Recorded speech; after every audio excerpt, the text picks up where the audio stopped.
On.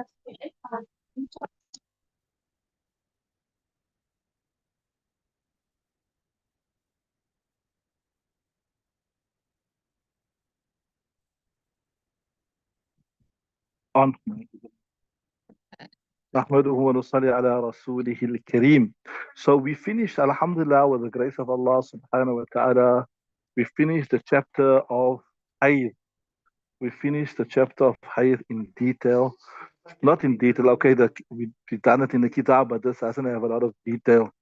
So we need to move on to the next chapter now. The next, if we finish Istihada also, we need to move on to Nifas. But 3 things I just want to share to you. You know, we discussed this in detail. I mentioned to you, and in fact, it's reoccurring in the kitab that you have to, if a woman bleeds, right? And then if it is lesser than 3 days, right? Then you have to join whatever she bleeds within 15 days to that bleeding. Are you with me? Now, you remember we discussed this and it appears a few times in the kitab. I just got a question last night. Imagine on the same thing. There's somebody that is in Hajj. Listen nicely. Somebody that is in the Hajj. And because this person was going for Hajj, his wife prepared before the time. And she took some special medication. She took some special medication to stop the flow, right? So normally, if somebody asks me about this, I'll tell you that don't take this medication, but it makes things worse. It makes things worse because then you start spotting. And if you start spotting, things become more complicated. Rather let the flow come out. Rather let the flow come out. I'll tell you now, we'll go through the example and I'll show you what the difficulty this person experienced. So a month or whatever before his wife started taking injections, right? So now her flow stopped. But now they just finished, listen to me nicely, they finished pelting, etc. on the 9th day. And she bled for 1.5 days exactly, spotted a little bit and spotted a little bit again. So it was 1.5 days, right? And this is now already 15 days from her last bleed. It's already 15 days from her last bleed. So this is a separate bleeding. So if you follow nicely, because this is 15 days from her last bleed, because she took that medication to stop her flow, right? So this is 15 days from her last bleed, right? Are you with me? So now this has the potential to be higher, right? Are you with me? But the difficulty now is this here. It's lesser than 3 days. So it's not high as yet. So if she bleeds within another 15 days, right, then that will be joined to this and it will become haze. Are you with me? So now he's messaging me, hey, what to do, what to do. So I also have to ulama, I consult with them. The haze massage was a bit complicated and it's difficult. So I was speaking to the ulama. So this was the final analysis. Look here. So she made a tawaf ziyarat. She made a tawaf ziyarat. Tawaf ziyarat is the main tawaf in Hajj, right? The main one. You done Kitab al-Hajj in the end of the Kitab, right? It's also called Tawaf wa Ziyarat, it's called Tawaf al-Farz, it's called Tawaf al-Shart, also called Tawaf al-Ifada, right?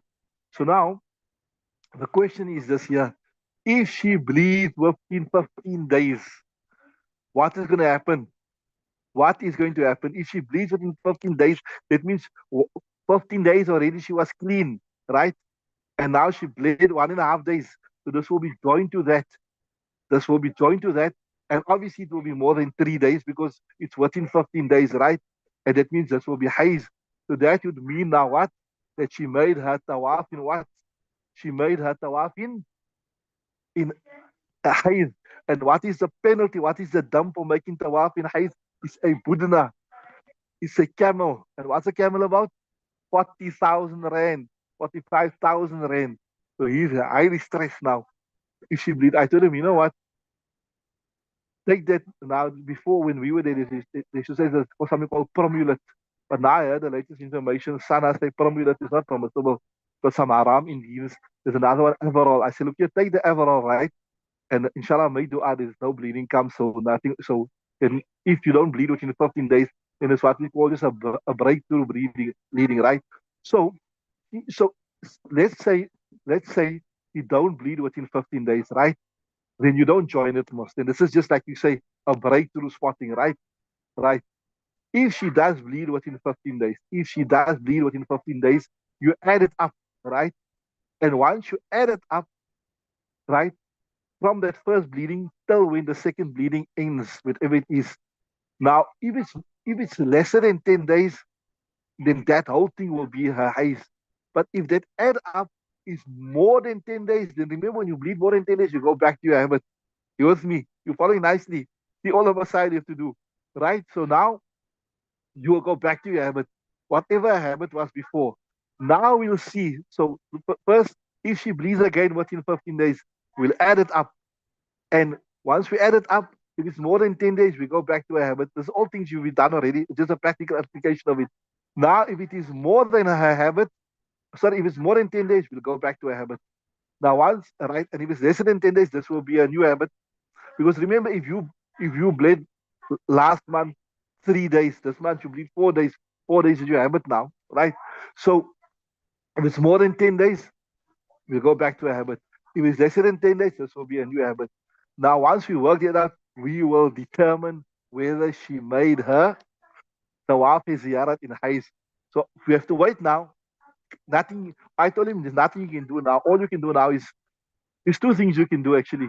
One is take the medicine properly and ask. I said go to the pharmacist, ask for the highest dose what you can take, and take that dose and make dua that he doesn't bleed. Right. So, uh, so two things now. If as I told you, we walked out, she bleeds, we add it up, and then we look with more than 10 as we go to back to habit, everything.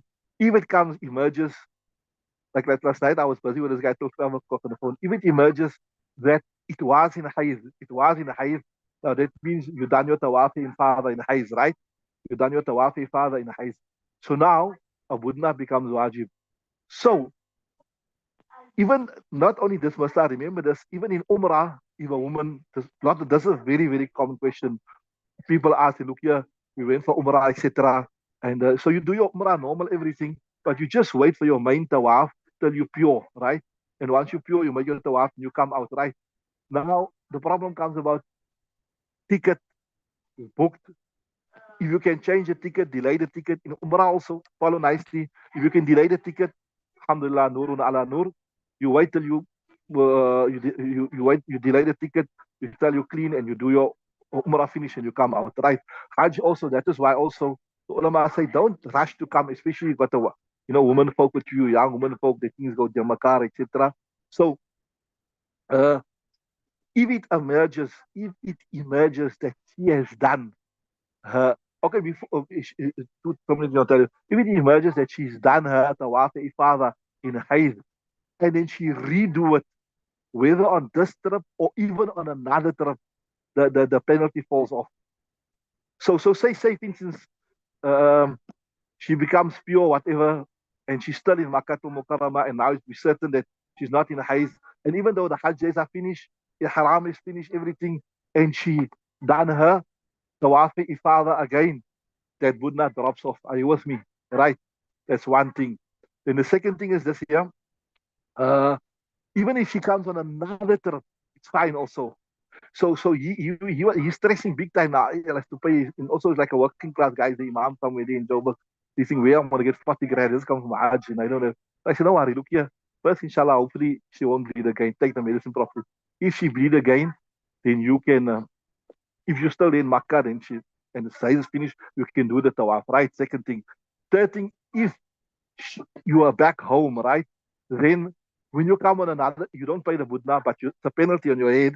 Then you have to, in another trip, you can do it also.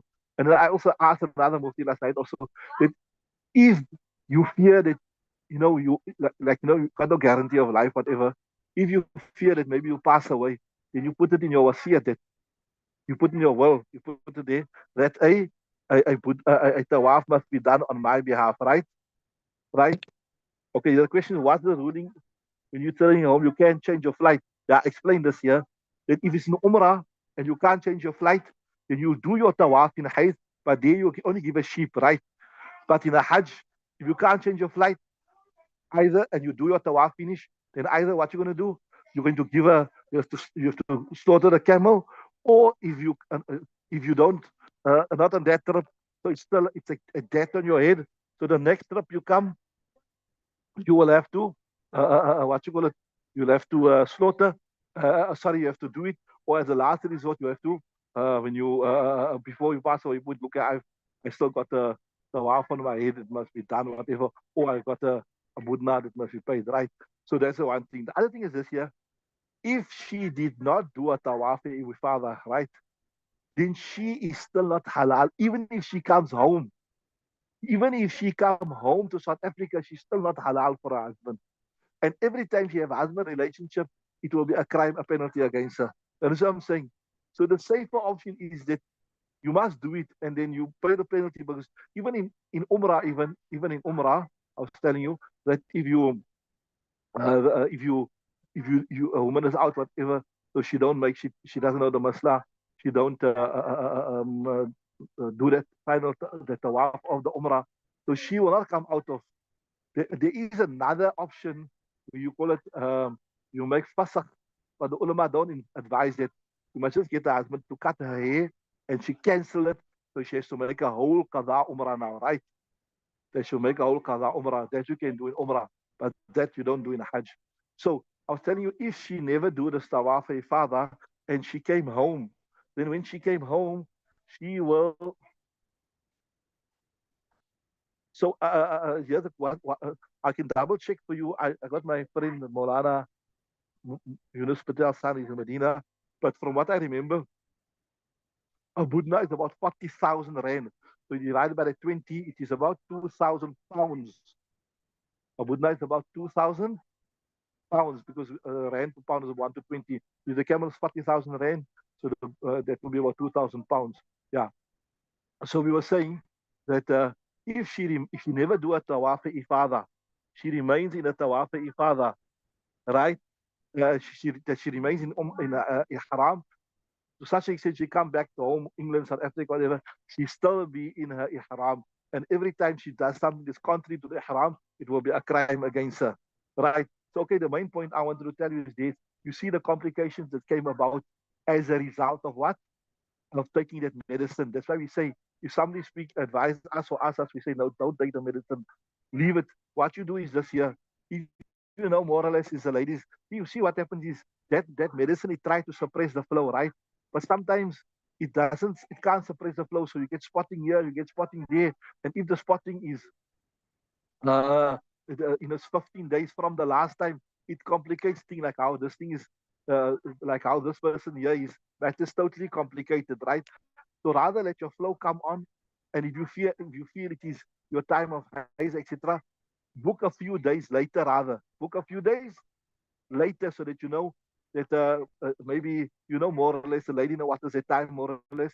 So book 5 days, 4 days later, so that you got extra window time there too. But as I said, this bleeding, it creates more complication at the end of the day, right? So I was telling you that that inshallah I want to discuss with you this masla. I remember when we were in madrasa, we discussed this. It's called continuous female discharge. The question, I told you the different types of discharges that comes from a female front organ. Here, Bismillah ar-Rahman ar-Rahim. If a woman experiences discharge all the time, would she need to make a new wudu at the start of salah? Also, would she need to change her underwear? You got that question, Lukman? If a woman discharges all the time. Obviously, yeah, we're speaking about discharge from the front organ, right? That is our point of discussion here. So I'll read the question again to you. If a woman experiences discharge all the time, would she need to make new wudu at the start of each salah? Also, would she need to change the underwear? Okay, first to understand this masla here, you need to understand. I remember once when we were in madrasa, there was one student, there was some masla related this, so he went to our Mufti Sab, Mufti Ibrahim Salaji Sab, to ask him about the masla. So he explained it in this manner. He said, look here, a woman's private organ is more like a man, like the mouth and the teeth. There's two sets of lips there, and this is called labia majoria and labia minora. So this is similar to, if you look at your tongue and your teeth. You see your tongue here and you see your teeth here, right? So the tongue would, sorry, not tongue, says your lips and your teeth, right? So the lips would be the outer lips and the teeth will be representative of the inner lips, right? Are you with me? So having understood that, let's look at this masla. We can see we can unravel this masla. So the question here is what I said, does all types of discharge nullify the wudu? So here, this fatwa here was given by Darul Ulum Azadville, like the place where I studied. Here, Bismillah ar-Rahman ar-Rahim. The vaginal discharge exceedance by women can be of three types, right? First, a discharge which originates from beyond the vagina with the possibility of including the fallopian tubes, the ovaries of the womb. This type of starch is yellowish or greenish and very thick with a strong odor or bad stench. This is impure and will nullify the wudu. This has to be washed off by making istinja with water. And he called Shami. Consequently, if the impurity is on one's clothes, then it must be washed off. If the amount reaches the side of a dirham, which is estimated to be the side of the inner portion of the palm, or calculated to be approximately 3 centimeters diameter and 12 centimeters in circumference, right? Then it is najis. Okay, let me explain to them. It's pretty simple to explain. What he's saying is here, I told you, just imagine the lips as the outer lips of a lady and the teeth is the inner lips. So if something comes from beyond the teeth, it comes from in the mouth. That means it comes from the reproductory organs of a woman. That is beyond the lips, comes from beyond inside. Now, how do we know how it comes? You ask the question, how do we know it comes from there? I mean, the liquid, the discharge, doesn't say, I come from here, I come from there, whatever. How do we know where it comes from? Yeah, if it is thickish and it's got a color like a green color, or it's got like a yellowish color, etc., so that means it comes from beyond both sets of lips, come from beyond both set of lips. And in our context, it comes from beyond the lips and the teeth, right? So that is like any other najasat. All the laws of najasat that you've done, that is, if it is bigger than the inside of your palm, you have to wash it. Even a little that comes out, it will nullify your wuzu, etc. If it's lesser than a 50-cent coin, it will be maaf, etc., etc. So that is a regular, you say it is a regular breaker of wudu, and it is a regular najasa. It's just as good as stool coming out, or just as good as urine coming out, right? That you got it right. So that is, I tell you, you will say it comes from the reproductory organs of a lady, or we'll say, like in our context, you got this lips on your mouth, which is the outer lips of a lady, and the teeth is the inner lips, right? So that would be like from in the mouth, right? So that is the first type of vaginal discharge, right? Which is a regular najis thing. Then the discharge from the external outer section of the vagina. That's what I told you now. Remember, I told you a lady has two sets of lips, right? One is the outer and one is the inner. Called labia majoria and labia minora, right? So just in our context, just imagine your lips here, your lips on your mouth. This is the outer lips, and the teeth is the inner lip.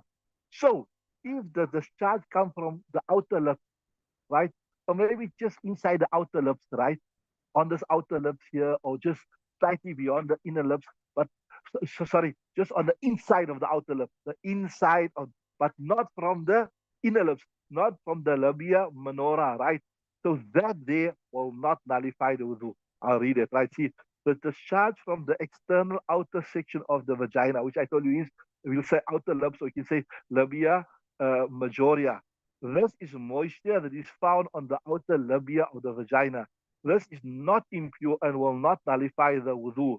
So this is just like perspiration. So what I'm saying is, if a lady put a pad there, or she put a panty liner, whatever. So there's some liquid. So I told you, we thought before any type of liquid that you slide on the pad will break the wudu. No.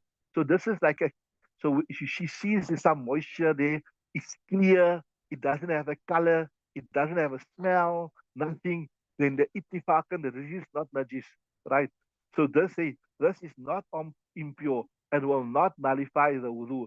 This is like perspiration, and it will not be necessary to wash or change the underwear due to this type of discharge. Similarly, it will not even be necessary to wash the private parts. It will not even be necessary to do istinja. So it is just like perspiration that came on there, right? Okay, the question is, how can it be verified where it comes from? I told you, you will look at the color, and you look at the smell, and you look at the viscosity. That's you. And then ladies, they learn their body also, they know, right? But the main thing is, yeah, I told you, you'll see from the smell and the color where it comes from. So this is ittifakan, the one that comes from deep inside. breaks. The one that's just on the outside of the lips that doesn't break. But here's the difficult one now. Here's this ikhtilaf. And forget about ikhtilaf. This, the fatwa also this ikhtilaf. So here, the discharge from the inner section of the vagina. So there, I told you, there's outer lips and there's inner lips. And to understand, maybe you can say you got the lips on your mouth and you got the teeth here. So this is the muhtalafi one, where it's ikhtilaf. If the discharge comes from, let's say, the set of inner lips, right, around it or just beyond it, that's the one, right? Now, listen nicely. A discharge from the inner section of the vagina. This type of discharge usually is clear, or like it's either be clear or it is cloudy or whitish, but whitish, not 100% clear, right? Moderate, and it's not too much. It's thin or slightly viscous. So it's like more like type of mucus type of a thing. Like you get mucus, right? Well, and it has a mild odor. Remember the first one, outer one, no odor. The one that comes from deep in, bad odor. So this one has a slight odor. What you want?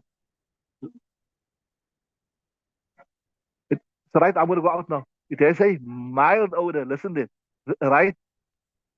This charge is really clear, cloudy, or whitish, moderate in quantity, thin or slightly viscous with a mild odor. And this is generally slightly thicker and slimier than perspiration. So perspiration, perspiration is absolutely thin, right? But this is slightly thicker than a perspiration. What is it? So it's a more like a close to a mucus type of a thing, right? So this is slightly thicker and slimier. It is also limpid, viscous, and mucus-like. So this one here, there is a difference of opinion even within the Hanafi madhab. There is a difference with regards to the ruling of the discharge between Imam Abu Hanifa and his two students, Imam Yusuf and Muhammad rahmatullahi alayhi. Right. The former Imam Hanifa says it's pure. The Imam Hanifa says this is pure. That this one that comes from the inner lip, the teeth, the right, it is which has the slight odor and slightly mucousy, right? So this one here, Imam Hanifa say it is pure, right? Imam Muhammad and Imam Yusuf say no, it is najis, right? So since now, listen, this is Mufti Saab now, my Ustad, where I done Ifta Mufti Mutara, right? Mufti Said Mutara.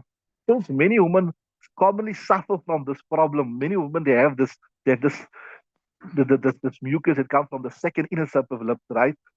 Imam Hanifa's view will be preferred. It will not be regarded as impure, and the ablution will remain intact. Therefore, this type of discharge will have the same legal ruling as the previous type. The previous type is the one that comes from the outer, and this is also in Dadul Fatawa, right? Now, the interesting thing is here, Mufti Said Mutara is also my Ustad of Ifta, but he gave fatwa on Imam Abu Hanifa's call that he's not Najis. But interesting, my other Ustad, Marhum Mufti Ibrahim, decided to pass away. I checked his fatwa, but he gave fatwa here on what? He gave fatwa on Imam Yusuf and Imam Muhammad's call. So let's call it the middle discharge. He said no, the middle discharge will nullify. And I think the reason they give, he says it's very difficult to differentiate between the two. Right. So listen now carefully. This ruling is applicable if the whitish discharge is not.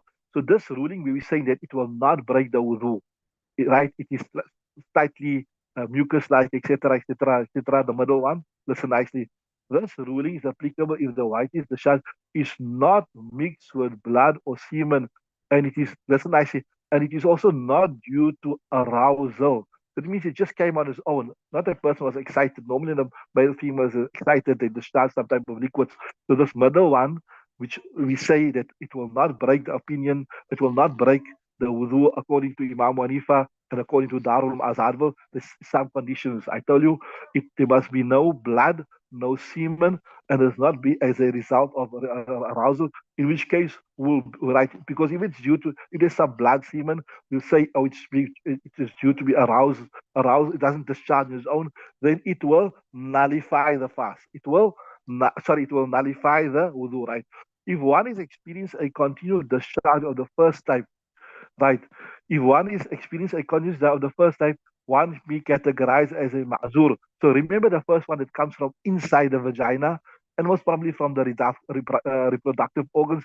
There, I told you, that's like a normal break of wudu. Like it's like urinating, passing stool, passing in. So that will be subject to the laws of ma'zur. We discussed that in detail. What's the laws of ma'zur? We've done it already. Whole salat time must pass, etc., etc. Right? So even entire time of salah passes wherein the discharge does not terminate for a duration of time, allowing one to perform wudu and offer salah, this person will be termed as a ma'zur. However, to remain a ma'zur, the discharge must be found at least once in the following salah time. If full salah time passes without this, whereby the discharge hasn't occurred once, one will no longer remember a ma'zur. A ma'zur will make wudu as soon as the time for salat enters. With that wudu, one can perform as many farais, nawafil, one wishes to within the salah period. But as soon as the time lapses, as we done what khurujul work we done this right, the wudu will break. We have to perform a new wudu for the next salah. This is all in detail in Fatwa Hindiya. So, due to continual discharge, it will be permissible to use a tampon to prevent the discharge from exiting the private part, causing the wudu to break. This will apply if the first type of discharge as a second. Right. So, what I say normally, ulama don't advise the use of a tampon because you're inserting something into the private part. It's unnatural, etc., etc. Right? So here they're saying if a person is suffering from this continuously, you got this discharge which unanimously break the wudu. It comes from deep in from the we almost finish here, right? From the from deep in from the reproductory organs. Obviously, a unmarried girl won't be able to put a tampon in, right? That goes without saying, right? But a married person, it will be permissible to use a tampon to prevent the discharge from exiting the private part, causing the wudu to break. So she can put a tampon, and if the tampon keeps the najasat in the body, etc., right up there, and it doesn't come to the outer, yeah, that's also important. If they put a tampon in, right, and the tampon has two portions, one is in the private organ and one is on the outside, right? So if the najasat, that tampon is soaked to such an extent that that portion of the tampon that is visible, né? you can see uh, you can see the najasat on there, then it will break the wudu. Oh, yeah, I forgot to mention to you, there's two terminologies. It's called farj dakhil and farj kharij. That's the Arabic word. I was telling you the English words, the labia manora and the labia majora. And this comes in the kitab also. What is a farj dakhil? What's a farj kharij? The farj kharij is if a person, a woman is just sitting as normal, and what you will see with your eye, that is a farj kharij. But if she opens her legs up completely and what you see inside, that is a farj dakhil, right? So, like I explained to you, the lips and the teeth, right?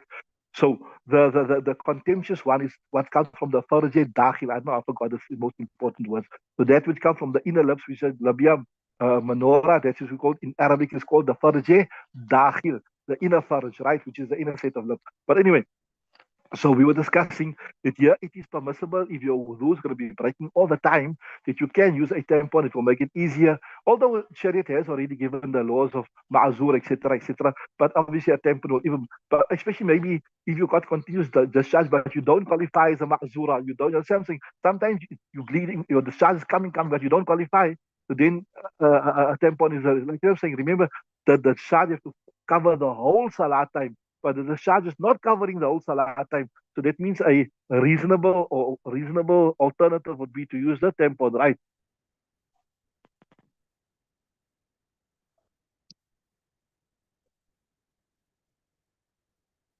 Okay, so here somebody saying that you must use a kursuf as well, which is a cotton pad and doesn't need to go inside like a tampon. But now that's not going to help you so much. Why kursuf is not going to help? Because remember, if from what I understand, you can correct me, if a kursuf is just on the outside, that means the najasat is coming out already. You understand what I'm saying? So you have to stop the najasat from coming out at all. That's why you have to use the tampon. Yes, like just like if you put your hand on your mouth here, the, the najasat is going to come to the outside. You understand what I'm saying? So a kursuf won't help. If a kursuf is what we in South Africa refer to as uh, okay, so you say it's a kursuf is half inside outside. Okay, so if a kursuf is half inside outside, then I tell you what I explained in the Masta. So that would help, yeah. If the najasat manifests itself on the exposed portion of the kursuf, we'll say that the wudu is broken. But if you look and you see that you don't see any traces of najasat on the tampon or the kursuf, whatever, then we say the wudu is intact because it's like it's similar like you got a wound here, right? So it's bleeding. If the blood come out, you wudu break. But if you put a plaster to stop that blood from coming out, then your wudu won't break. Remember, the najasat must come out of his mahal. But if you stop the najasat in his mahal, it doesn't break the wudu. So somebody, if the kursuf or the pad, whatever, it's inside and it stops the najasat from coming from the outside, right? So we're telling you, if a person experience, if it is placed on the extra right, so due to continuous discharge, it will be permissible to use a tampon to prevent the discharge from the exiting the private part, causing the wudu to break. This will apply to the first type of discharge as right, as the second two are not impure. So I told you, according to Darul Azhar, one of the major Darul of Africa, one of the big Darul Iftas, second one, the one from the middle and from the outside is not pure, right? Impure. If it is placed on the external about, yeah, right. If it is placed on the external outer portion of the jar, the wudu will break when the jar happens, regardless if it's visible or not. Yeah, that's why I was telling you the same thing. If the tampon does not actually go inside, it's just on the outside and it comes out, then we'll say the najasa came out of his mahal. And you know, you done this. إذا تجاوز محلي, we done it in all of kutub when the najasa come out of his original place. Then it, yes, if it stopped in its original place, right? So yeah, swallow now nicely. If it's placed on the external outer portion of the vagina, the wudu will break when the jar happens, regardless if it's visible on the outside of the temple or not. If the temple is placed in the inner section of the vagina, the wudu will break if the discharge surfaces on the outer side of the temple. One thing I tell you, obviously there is a portion that's visible of the tampon, and if by looking there, you can see the tampon, the exposed parts of the tampon. If it's been solid, that means the najasa came to the outside. It came out of its mahal, right, right. If, however, the tampon is inside the vagina, but the tampon doesn't reach the labia, the wudu will not break. Yeah. So say, if the tampon was in line, no, we just missed right now. If the tampon is placed in the inner section of the vagina, the wudu will break if the sharp surface on the outer side of the tampon, if the tampon was in line with the labia or the tampon is inside the vagina. But the bottom outside portion of the tampon surpasses the labia. If, however, the tampon is inside the vagina, but the tampon doesn't reach the labia, the wudu will not break once the sharp surface is apparent on the outside of the tampon. Yeah. Now, if she does wudu again, all right. But I told you sometimes the tampon goes right in and they just have a string to pull it out. So that means the najasat never comes to the outside, then wudu will not break, right? Now, if she does wudu again while having the tampon on and remove the tampon prior to another discharge, the wudu break. Yes. So if she maybe for whatever reason you made a fresh wudu, but now you pull the tampon out, wudu will be broken because you are physically removing the najasat from the body. So there was khuruj najasat. You understand what I'm saying? Right. Now if she does wudu again while having the tampon on and remove the tampon prior to another start, the wudu will break. If she can see the wetness on the upper side, inside portion of the tampon, if it has surface on the bottom, outside of the tampon, it will also break. But if the tampon does not stop the discharge from exiting private part and the wudu is always breaking, she will be categorized as a ma'zur. I told you this. If she put a tampon and despite that it's coming out all the time, and then you don't have the 5 minutes, then she'll be a ma'zura, right? Right. If the requirements are met. If a woman finds it impossible or extremely difficult to discern the different important now. Normally, a woman, they will learn the body, they know the body. But if a woman finds it impossible or extremely difficult to discern between the different types of discharge, then precaution will dictate that she should consider the discharge should be impure, wash it off with water, and make a fresh wudu for each salah and for each salah or each salah time if she qualifies to be ma'dura. So I was telling you, this Darul Mazhar verse is you clear, you know that this is not from inside, it's just from the Faraj Dakhil. Then, but if you're not sure, then you better to make wudu. And I told you, if you look at ask Imam Mufti Ibrahim, they say also my Ustad, they gave fatwa on this. They said it's difficult to discern. So if it's not on the outer external, then it's got a bit of color or got a bit of smell, or whatever, then better just to make wudu, right? So if you are pretty certain that you know that this is not from inside, it's from the faraj, dakhil, and you're certain, then inshallah you can practice upon it. But if you're not sure, the precaution view is that besides the external one, all other make wudu, right? I hope that's clear. So inshallah tomorrow then we'll start now the actual chapter of nifas. بس سبحان الله وبحمده سبحانك الله وبحمدك ونشهد أن لا إله إلا أنت نستغفرك ونتوب إليك.